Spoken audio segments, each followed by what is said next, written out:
is racism. And then what about the Muslims? You know, 2/3 of the Muslims in America are immigrants. But that wasn't the case before 1965.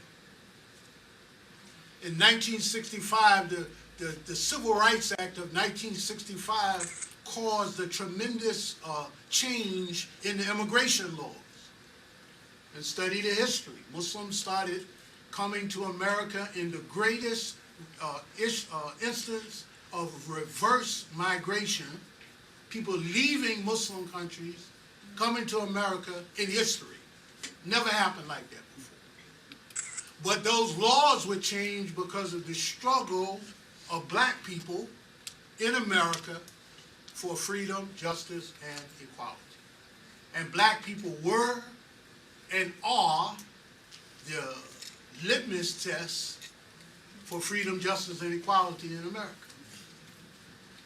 How is it that even though this large Muslim group in America came into being as the result of this, and all of the immigrant Muslim organizations constantly talk about El Hajj Malik, El Shabazz, Rahmatullah Alayhi, and constantly talk about Dr. King and what great men these were and how influenced they are by them, etc. Yet no major immigrant Muslim organization in America has ever had an African American male in any position of leadership other than a token position. And I might add, very few tokens. And definitely no African American women, in spite of all the talk about in the Muslim community about gender equality, etc., etc., etc. And not to mention the fact that there is, even though some people are in denial about it, there's this gulf, there's this chasm between indigenous Muslims and immigrant Muslims. And I might put Arab/Southern Asian immigrant Muslims. Because for some reason, the dynamic changes when we're dealing with Africans, but they're just as much of an immigrant as anybody else. And why is it that a great many African American leaders, Muslim leaders, are more focused on issues and events abroad than at home? Why is that?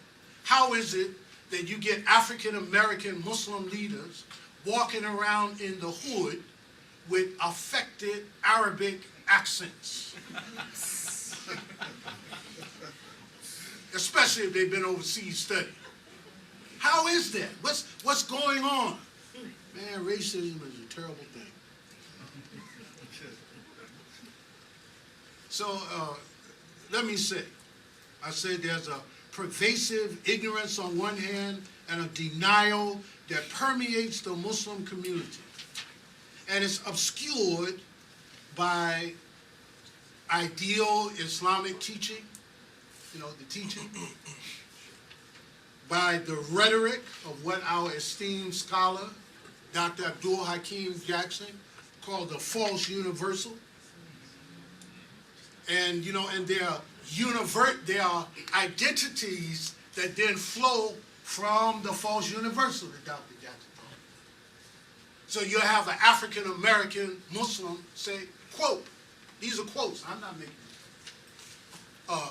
I'm not black, I'm Muslim, unquote. Young people. I'm not black, I'm Muslim. White Americans who are Muslim, when we need for them to be a white man, now they're not a white man anymore, they're a Muslim. When the one who's given the Muslims hell in America are white Anglo-Saxon Protestants and Kafirs, and they need dawah even more than African Americans because dawah is alive and well in our community. And I ain't going down south up in the mountains giving nobody no dawah. In West Virginia or any other, in North Carolina. You know I don't fear nobody with a law, and, you know. They ain't even going to listen to dawah from me.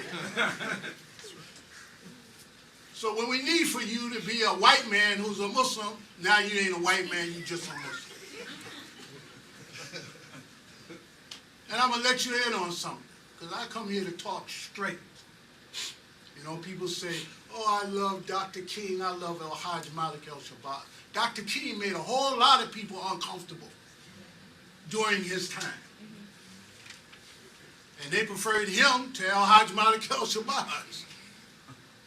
He, you know, angered a lot of people, so I'm not here to anger anybody, but as he used to say, you know, I'm going to tell you the truth whether you like it or not. I ain't here to be liked.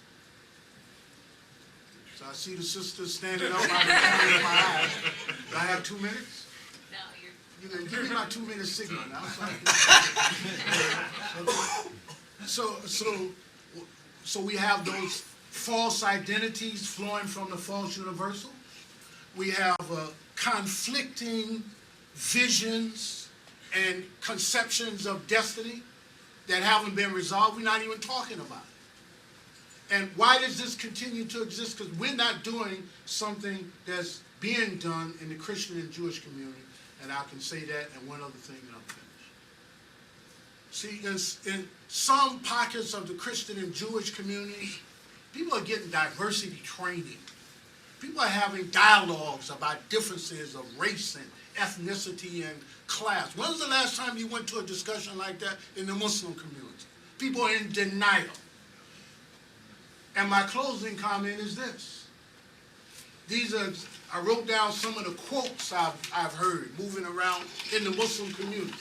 So nobody think I'm bashing Imam Talib, you know, he like to bash. These are quotes. These are things I've heard. I was in a meeting once of Muslim leaders at Georgetown University. And one of the brothers in the meeting turned to me and said, quote, I don't understand what's wrong with you African-American Muslims. This is before 9/11. Y'all are so angry about everything. Why can't you just get along with these good white people that run this country? And things will be better for Islam, quote, unquote. I was in a workshop at an ISNA convention. Young person, son of immigrant. He born and raised in America. He said, he asked the question, quote, isn't the black struggle for equality over, quote, unquote? Then just a few weeks ago, I was in Boston. The college-educated young person says, I'd like to think that if Al-Hajj Malik El-Shabazz was alive now, that he wouldn't be the black shining prince, he would just be the Muslim shining prince, he says. And then lastly, this is a quote from an African American. He says, quote, after listening to imams like me, he said, quote, this is African Americans. Sometimes some of the imams sound like they're still fighting the black revolution, he said. Somebody let me know when it was over. So that's my little piece. I look forward to the discussion. Shukran wa salamu alaikum. Thank you. And I also just wanted to interject that it is very true that when you feel uncomfortable, that means you're learning. So we'll have Dr. Abdur Jackson. بسم الله الرحمن الرحيم الحمد لله والصلاة والسلام على رسول الله رب اشرح لي صدري ويسر لي أمري واحلل عقدة من لساني يفقهوا قولي وقني شر نفسي وفادة لساني وأن أغذل بغير حق رب العالمين. السلام عليكم ورحمة الله.